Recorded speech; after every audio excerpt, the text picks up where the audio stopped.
se ha convertido en el viejo fiel de la política estadounidense. Cada 2 o 3 años hay una crisis en la frontera de Estados Unidos y México. Siguiendo un guión predecible, los ayudantes de la Casa Blanca evitan el término crisis, no sea que sugiera que ellos tienen la culpa. Los líderes del partido de oposición repiten el término hasta la saciedad, difundiendo la percepción de una crisis por pura fuerza de voluntad.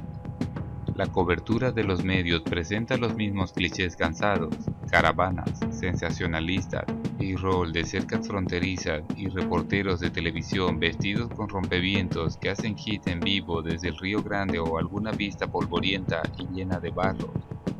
La crisis inmediata pasa, pero los problemas subyacentes se ignoran, casi asegurando otra crisis dentro de unos años. Enjabonar, enjuagar y repetir. Cuando algo te sigue sucediendo una y otra vez, debes preguntar por qué, dijo Andrew Seeley, presidente del Instituto de Política para la Migración, un grupo de expertos no partidistas que estudia la inmigración. Cada 2 o 3 años tienen un pico de migrantes que llegan a la frontera entre Estados Unidos y México. Sin embargo, nos ocupamos de esto cada vez como si fuera un incidente separado que se puede controlar, en lugar de mirar las fuerzas más grandes en juego. La falta de atención a esas fuerzas más grandes ha resultado en un sistema de inmigración estadounidense que es una especie de muñeco ruso de crisis, con problemas dentro de problemas mayores dentro de problemas aún mayores. Está la crisis de los menores no acompañados que llegan a Estados Unidos, de las pocas camas para albergarlos y de las separaciones familiares sucediendo en México. Existe la crisis de un sistema de asilo que está roto y que se ha convertido, con la mayoría de las otras rutas legales hacia el país severamente restringidas, el sistema de inmigración de facto de Estados Unidos. Está la crisis de las comunidades desbordadas en la frontera mexicana, pobladas por personas expulsadas de los Estados Unidos. Está la crisis de los tribunales de inmigración que toman demasiado tiempo, de prácticamente ninguna visa de trabajo disponible para centroamericanos, de las economías de Honduras y Guatemala que han sido devastadas por COVID-19, una recesión y 2 huracanes en el último año, el concepto erróneo.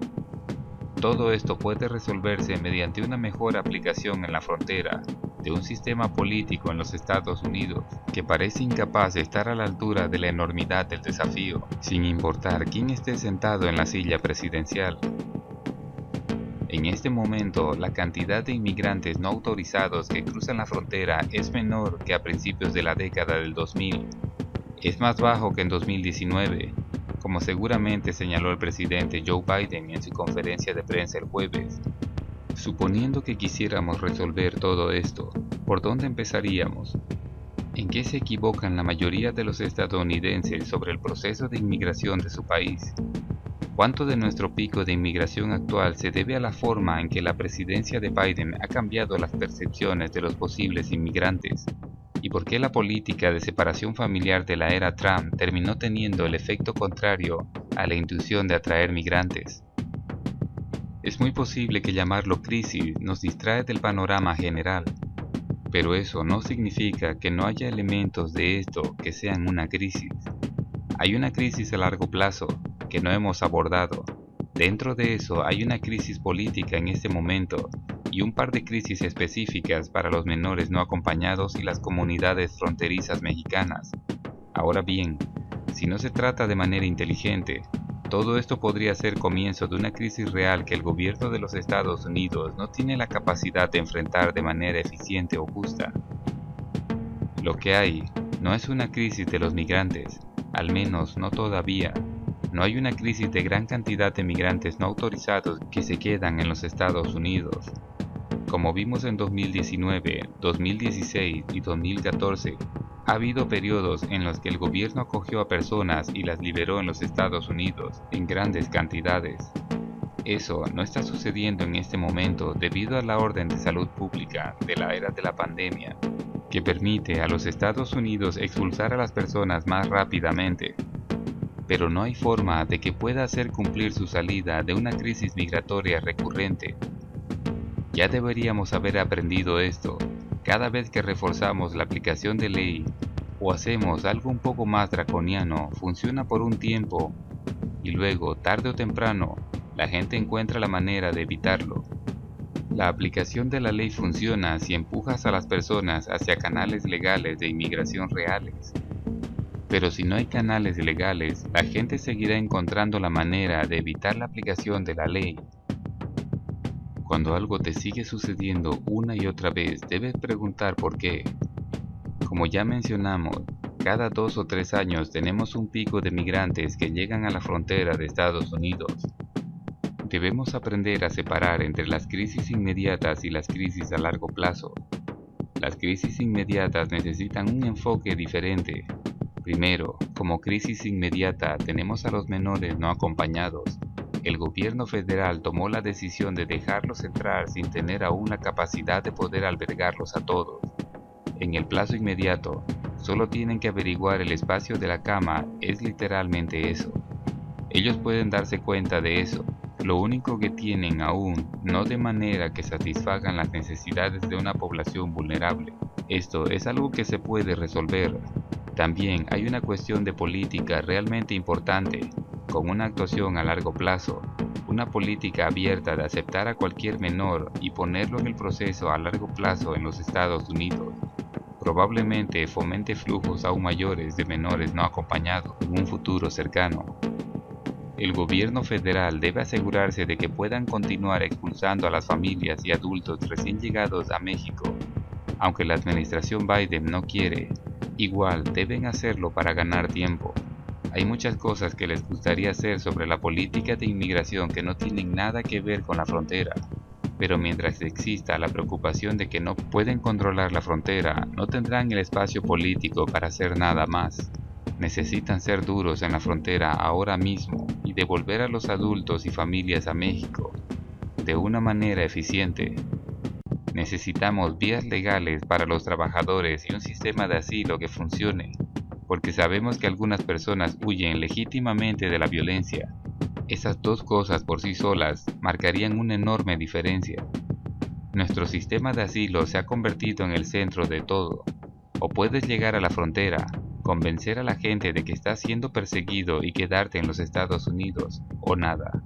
Te quedas en casa, porque no hay una fila para entrar si eres de Centroamérica y quieres venir y trabajar. Eso no tiene sentido. El asilo no debería usarse para dar vías laborales. Hacia donde debemos dirigirnos es cuando creamos dos caminos diferentes.